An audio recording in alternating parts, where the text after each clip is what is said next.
2025 లేదా 26లో డిగ్రీ లేదా బీటెక్ చదివారా? సాఫ్ట్‌వేర్ జాబ్ కోసం ఎదురు చూస్తున్నారా? అయితే కోడ్ జ్ఞాన్ 100 డేస్ కోర్సులో చేరండి, జాబ్ సాధించండి.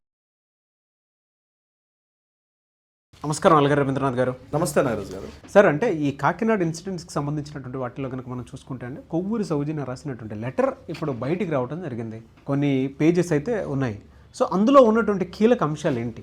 కొవ్వూరు సౌజన్య ఏదైతే రాజమండ్రి గోదావరి రోడ్ కమ్ రైలు అంత నుంచి సూసైడ్ చేసుకొని చనిపోయినటువంటి కొవ్వూరు సౌజన్య వారి కుటుంబం, అంటే వాళ్ళ ఫాదరు, అదేవిధంగా వాళ్ళ మదరు తన కొడుకుతో కూడా కలిసి సామూహికంగా ఆత్మహత్య చేసుకునే పరిస్థితికి ఆ యొక్క ఆత్మహత్యకు ప్రేరేపించబడిన విషయాల్ని, దారి తీసినటువంటి పరిస్థితులను కూడా స్పష్టంగా ఆవిడ ఒక సూసైడ్ లెటర్ అయితే రాయడం జరిగింది. ఈ సూసైడ్ లెటర్ కూడా వీళ్ళ ఫాదర్, అంటే ఎవరు, తన భర్త యొక్క ఫాదర్ భాస్కర్ రెడ్డి అని, ఆ భాస్కర్ రెడ్డి గారు ఆ అమ్మాయి యొక్క వాడుతున్న స్కూటీ డిక్కీలోంచి ఈ లెటర్ని తీసుకొని పోలీసులకి హ్యాండ్ ఓవర్ చేయడం జరిగింది. సో ఈరోజు మన చేతికైతే ఆమె రాసినటువంటి మరణపత్రాన్ని కూడా మెన్షన్ చేయడం జరిగింది. ఆ సూసైడ్ లెటర్ని నేను మీతో చదివి వినిపించే ప్రయత్నం చేస్తాను నాగరాజు గారు.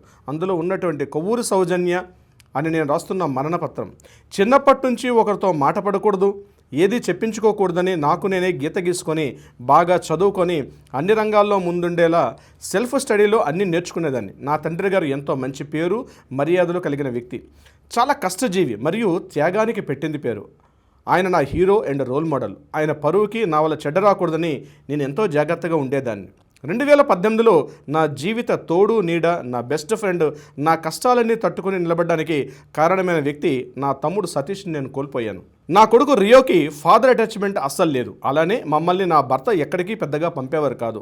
ఓన్లీ రావులపాలెంలో ఫంక్షన్కి మాత్రమే తీసుకెళ్లేవారు. అలానే వాళ్ళ పేరెంట్స్, సిస్టరు, కజిన్స్ ఎవరితోనూ కలవనిచ్చేవారు కాదు. పిల్లాడికి ఆల్వేజ్ లోన్లీనెస్ ఉండేది. నేనే కాకినాడలో ఒక 2 years బయట కొంచెం తిప్పి అన్ని అలవాటు చేసేదాన్ని. ఈ సాదిక్ నా రియోతో చాలా ఆడిస్తూ, రియో అంటే వాళ్ళ అబ్బాయి, రియోతో చాలా ఆడిస్తూ ఎంటర్టైన్ చేస్తూ వాడి నుంచి మా ఇంటి విషయాలు, నా భర్త ఎక్కువగా ఉండరు అనే విషయాలు తెలుసుకునేవాడు. నాకు ఆ టైంలో ఉన్న భయానికి నేను ఎవరైనా లాయర్ల కోసం ట్రై చేస్తున్నా అని నా ఫోన్ విన్నాడు. అకాడమీలో అంటే ఈ రియోని ఏం చేశాడంటే ఈ షూటర్ సాదిక్ యొక్క ఇన్స్టిట్యూట్లో ఈమె జాయిన్ చేసింది. స్లోగా నా యొక్క పర్సనల్స్ అన్ని తెలుసుకుంటూ ఇద్దరం ఫ్రెండ్స్ అయ్యాం. అలానే క్లోజ్ అయ్యి నాకు నా లైఫ్కి సపోర్ట్ ఇస్తా అని చెప్పాడు సాదిక్. ఎంతగానో నమ్మాను. కానీ నన్ను కొన్ని ప్రైవేట్ విషయాలు అడ్డుపెట్టుకుని బ్లాక్మెయిల్ చేయడం మొదలుపెట్టాడు. అది నేను ఎదిరించిన ప్రతిసారి నన్ను చాలా గట్టిగా కొట్టేవాడు.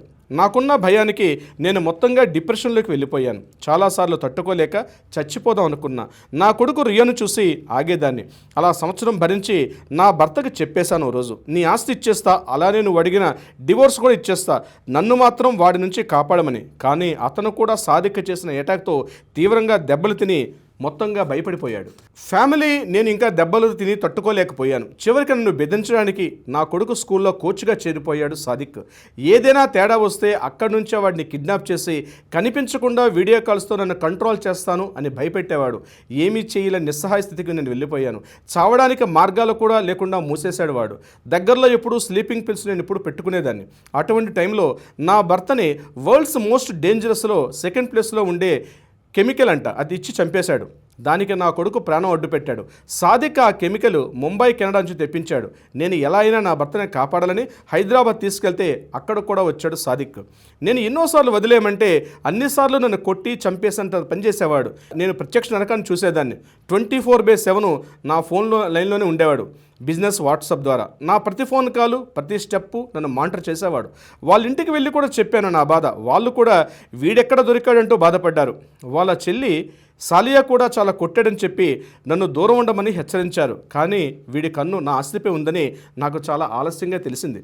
నేను నా భర్త హాస్పిటల్లో ఉన్నప్పుడే ప్లాన్ చేసుకున్నాం. కానీ తను చనిపోయాక ఇతను నా మీద మొత్తం కంట్రోల్ తీసుకున్నాడు. నన్ను మా ఇన్లాస్ ఆడపడుచుకున్న గొడవలు, వాళ్ళంటే నాకున్న భయాన్ని అడ్డుపెట్టుకుని ఆడించాడు.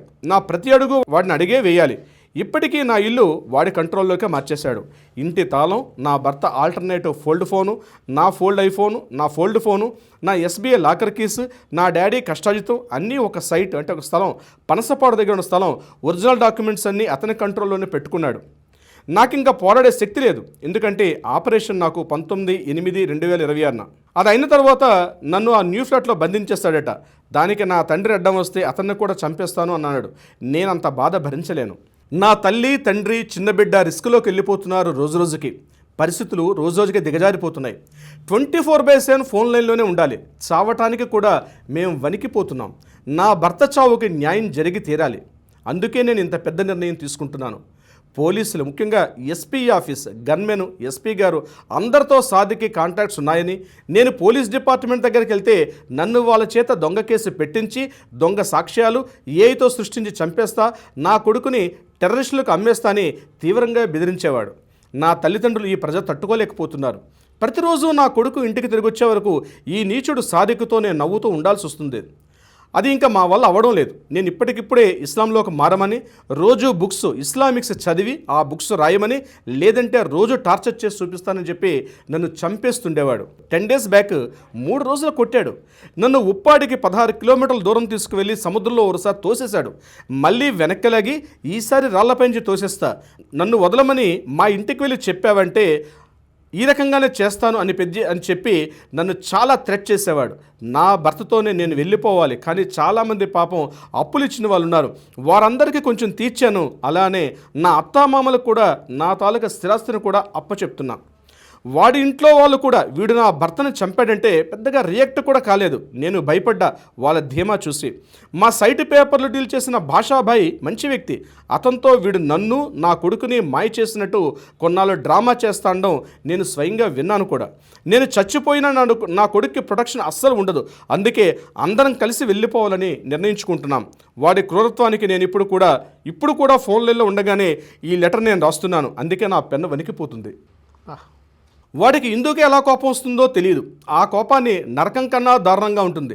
చిన్నప్పటి నుంచి దెబ్బతిన్నని తెలియని నేను వీడి చేతిలో ఎంతో క్షోభ అనిపిస్తున్నాను, తట్టుకోలేకపోతున్నా. చివరిగా mothers, please don't get stressed about extra curricular activities of your kids. Sadiq లాంటి స్నేక్స్ చాలామంది ఉంటారు. మన పిల్లలే మన వీక్నెస్ అవన్నీ తెలుసుకొని వారు మన జీవితాల్లోకి దూరి చిన్నాభిన్నం చేసేస్తారు. పిల్లలు చక్కగా జీవితాన్ని అనుభవించాలి.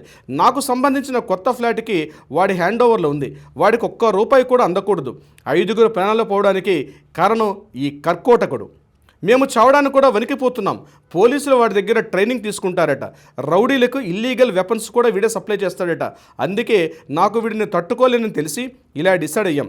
SBI, ICICIలో నావి, నా తల్లివి మరియు నా కొడుకు పేరునున్న స్కీమ్స్, బ్యాంక్ బ్యాలెన్స్ అనాథ శరణాలయాలకు ఇవ్వాల్సిందిగా ప్రార్థిస్తున్నాను. I thanks so many friends, relatives, well wishers, females are still need to be strong. ఇలాంటి వాళ్ళ ట్రాప్లో పడకండి. ఇస్లాం పేరుతో ఎంతో మోసం జరుగుతుంది. కృష్ణ పరమాత్ముడు ఎంతో గొప్పవాడు. చివరి వరకు నేను నా ధర్మాన్ని వదలలేదు.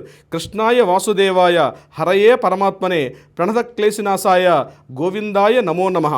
ఇక్కడ సాదిక్ ఫోన్స్ అని చెప్పి ఆవిడ కొన్ని నెంబర్స్, ఒక 3 నెంబర్లు మెన్షన్ చేయడం జరిగిందండి. తర్వాత కంటిన్యూషన్లో వాడి కారు కూడా దొంగ కారు. వాడు గొప్పగా నటిస్తూ వాడు మతం ముసుగులో అక్రమాలు చేస్తున్నాడు. ఆవిడిక్కడ 2 టౌన్ పోలీస్ స్టేషన్కి అడ్రస్ చేస్తూ కూడా క్లియర్గా మెన్షన్ చేశారు. 2 town police station, back street, beside Jain temple, 2nd floor. వాడి బావ ముబషీర్ను కూడా పోలీస్ ఇన్ఫ్లుయెన్స్తో ఇరికించాడు. వాడి అక్కతో తప్పుడు డ్రామా నుంచి రికార్డ్ చేసి చాలా దుర్మార్గంగా ప్రవర్తించాడు.